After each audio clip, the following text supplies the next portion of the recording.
Hello to all my wonderful and beautiful listeners and readers out there.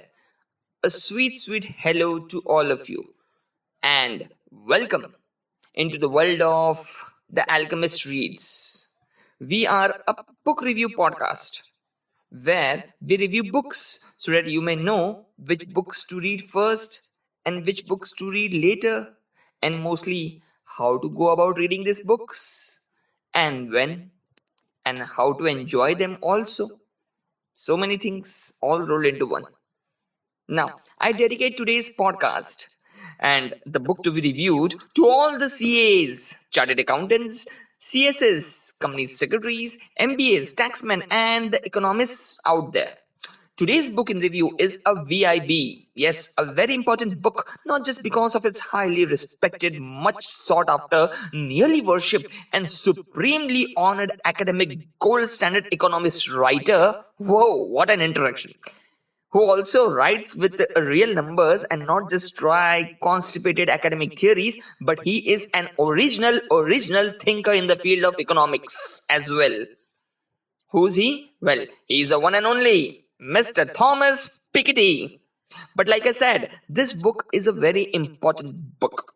Also, because this book happens to highlight with proven evidence, revealing statistics and high grade economic theories how inequality in capitalism is a real deal and not just some hocus pocus mumbo jumbo complaint of the poor, and how this inequality in capitalism has been affecting the lowest rung people in this globalization sponsored, GDP obsessed world.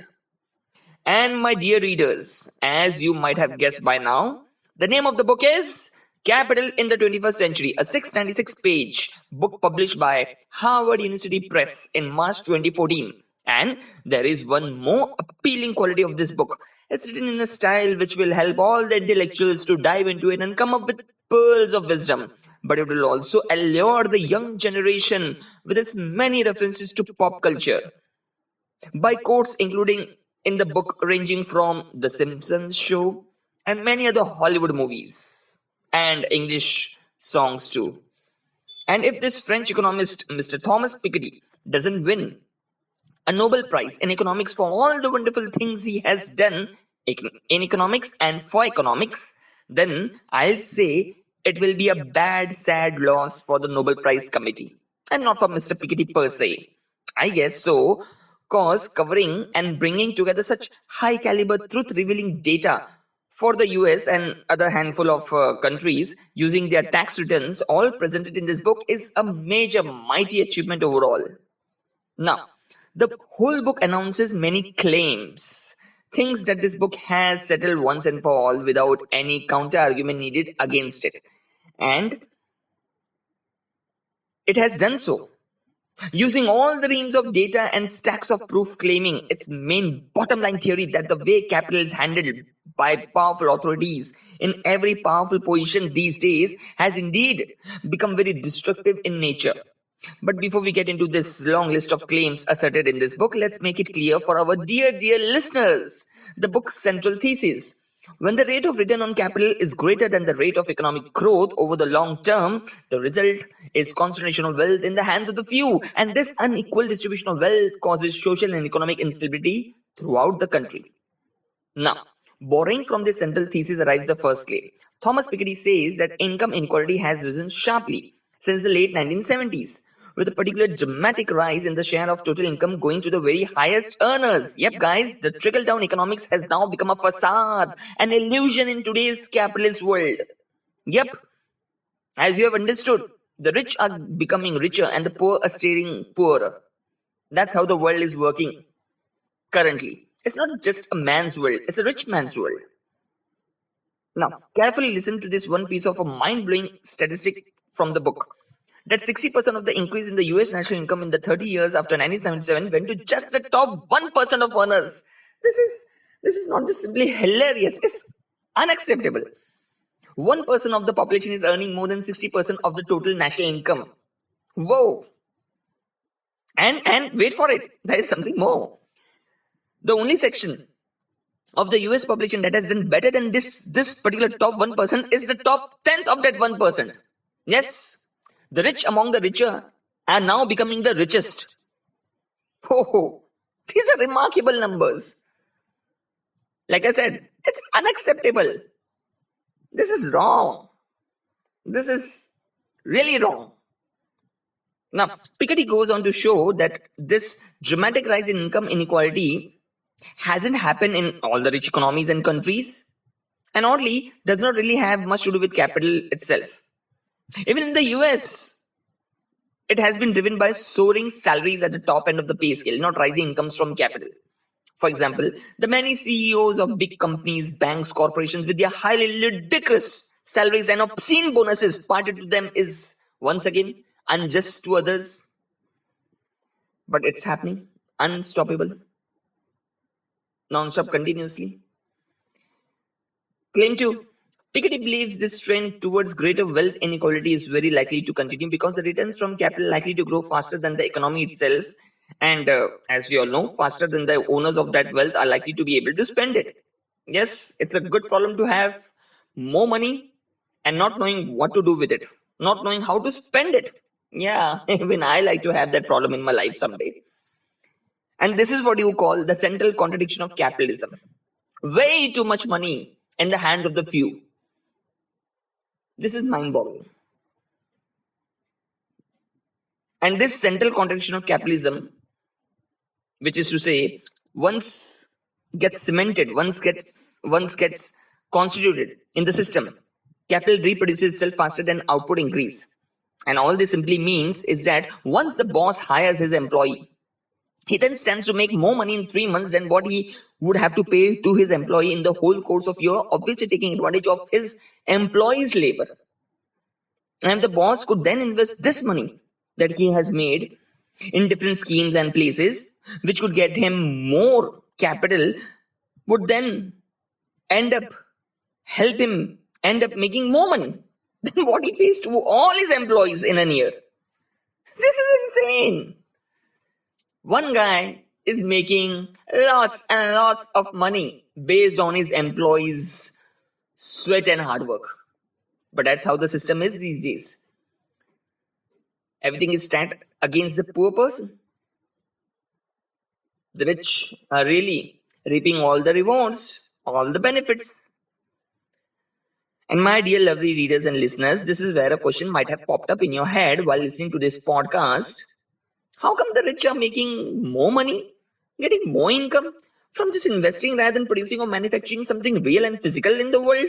Well, it's due to the thing called technology, which now has become even more stronger due to the algorithms running the stock market, and when to invest money and how to invest it, when to pull it out, all has become very easy due to all these things called candlestick patterns, machine learning, data mining, artificial intelligence, which are providing more opportunities to the rich to make more dollars simply by rotating money from one fund into another without ever suffering a loss. Gee, talk about inequality. Claim 3. Wealth begets wealth. That we all know. But if not invested wisely, the rich might end up losing that precious money pretty soon. Which means that the more money you have with you ready to invest in cash terms, the more you can afford to spend on finding the best opportunities without materially cutting into your returns. But the concentration of wealth at the top doesn't seem to be a forever thing, really. Some justice. As an economist and former U.S. Treasury Secretary Larry Summers has pointed out, most of the people on the list of 400 wealthiest Americans in 1982 would have had enough money to qualify in the same list in 2012 as well, if they had simply earned a return of 4% a year. But the fact is, fewer than a tenth actually did so. Yes, less than tenth of the original list rich people qualified in 2012 list. The proportion of the top 400 who inherited their wealth has actually been falling, not rising. How did this happen? Many rich people previously not that rich anymore in today's digital times. How come? Well, given what has been happening to incomes at the top, you would expect to have seen more concentration of wealth than we can find in the data, but that's not the case anymore because rich people are good at hiding their money from the taxman. but it might also be so because these rich people are very good at spending their money too, and more so their children. Because the biggest threat to a family fortune has never been the taxman or the markets, but the family itself. So all this means is that many of the rich people have spent so much money. They have spent so much amount of their wealth that they aren't having enough wealth now. So the lesson to be learned here is if you've got money, keep investing. Keep on spreading money into different schemes. As it is said in Rich Dad Poor Dad, money makes money. Money attracts money. Let your money make money for you. Claim 4. An elite middle class which ain't so in the middle anymore. Yeah, this is a new discovery in the world of economics. Now, if we agree with Piketty and conclude that wealth has become more concentrated, his own numbers show that this is a fairly recent phenomenon. As he admits, the single most important structural change that is happening all around the world is in the distribution of wealth in the past 100 years has been turning slowly in the other direction, which means money is not only simply being made by the rich, it is also being made by the middle class, a new patrimonial class, a class of people who are not exactly super duper rich, but who are not exactly very poor. A class of people who own 25% to 35% of the nation's wealth. But once again, don't be impressed with this false garnering of wealth. This elite super duper middle class has been formed on the grounds of loans and credits from the bank and other financial institutions, and hence these days, these middle class families have got negative net worth, which means debts greater than their assets, or net financial assets worth less than 20 lakh rupees in the market. And we all can learn from reading our daily newspapers that Piketty's patrimonial middle class feels more squeezed these days. Yes, these super wealthy, rich middle class people are getting squeezed from everywhere. How come so? Well, given all the less rise in income, more EMI payments, no reduction in interest rates, more recession and inflation cycles hitting them constantly. But then again, why is the system like this in other countries and even India as well? Well, my dear listeners and readers, Piketty seems to assume that all these things are connected somehow. That the greater income flowing to the one person is making things worse for everyone else. But then again, he never really makes this case properly in the book. He never reveals this conclusion strongly in this book.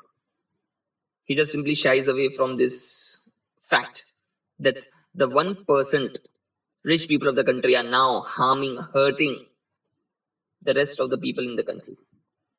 Now, this is a remarkable omission for a book of such magisterial sweep, and the only one shortcoming of this book, too. Claim 5.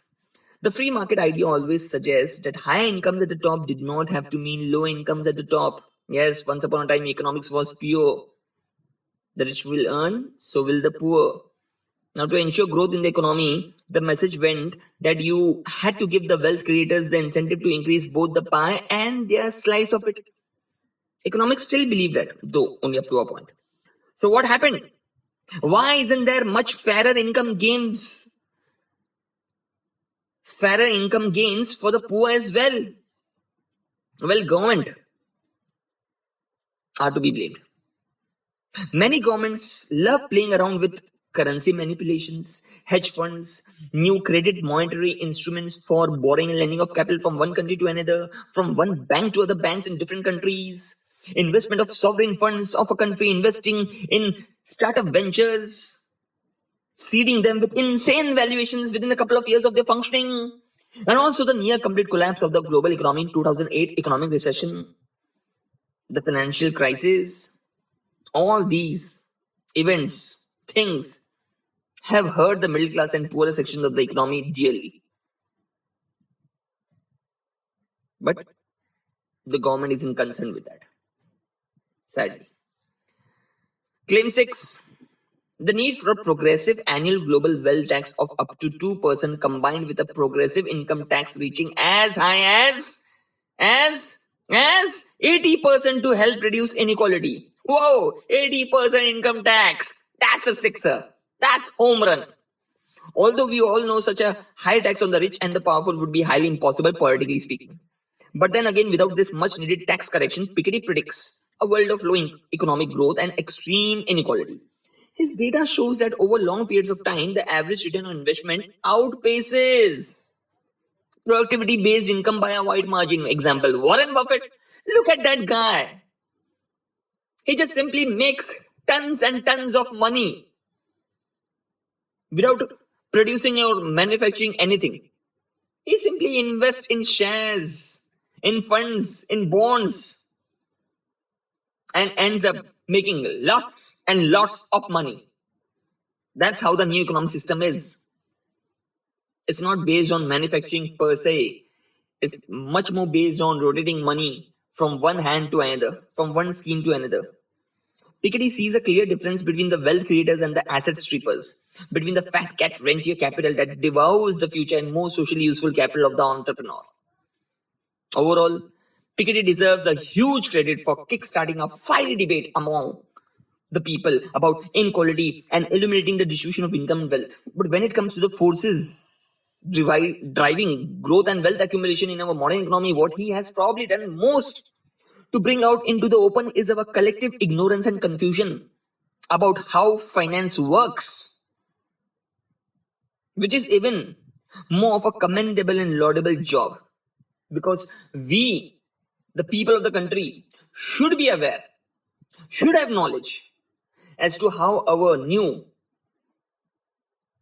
investment economy works, how the money rotates, exchanges hands, goes from one place to another, how money really circulates in the economy. This all should be known by us. If not, we will always end up on the losing side. So, all I've got to say is thank you, Mr. Thomas Piketty, for educating us. And guys, this was the book review for Capital. A daring book, a bold book for today's time.